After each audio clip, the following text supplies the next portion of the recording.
seperti contoh di TPU. Polemik banjir yang saat ini terjadi di Kota Palembang mengakibatkan sejumlah ruas jalan hingga pemukiman terendam. Wali Kota Palembang hadirkan akademisi hingga peneliti dalam penanganan banjir tersebut.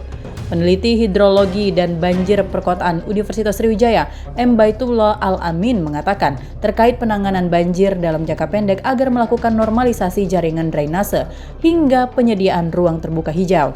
Berdasarkan pengamatan, banjir di Kota Palembang dipicu akibat penyempitan drainase dan juga kapasitas penampungan yang butuh dievaluasi.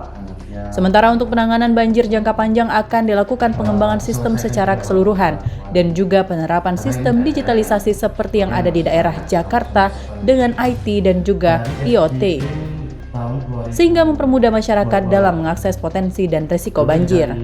Dalam jangka pendek, tentu kita perlu segera melakukan penyelesaian, pembersihan sedimentasi, penyumbatan, normalisasi saluran dan seterusnya agar ini aliran bisa mengalir dengan lancar, terutama pada saat musim penghujan, hujan deras.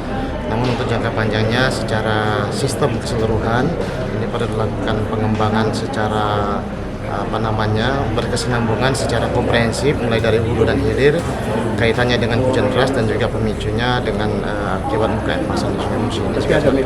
Makanya pokok-pokok pikiran sebagai pengkayaan dari hasil pertemuan tadi, insya Allah akan dibuat sejenis IPD, terus kasih masukan ke saya. Ada yang harus ditangani secara cepat, artinya program jangka pendek, menengah, dan jangka panjang.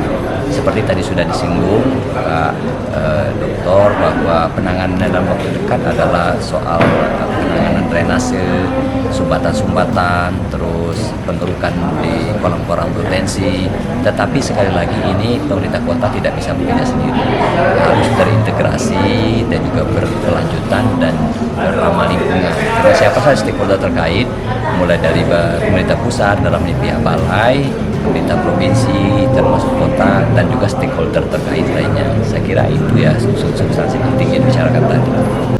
Saran dan masukan dari para ahli dan juga akademisi akan dibawa dalam pembahasan. Dan dalam waktu dekat Pemkot Palembang akan melakukan penanganan terkait seluruh drainase dan juga pengerukan kolam retensi.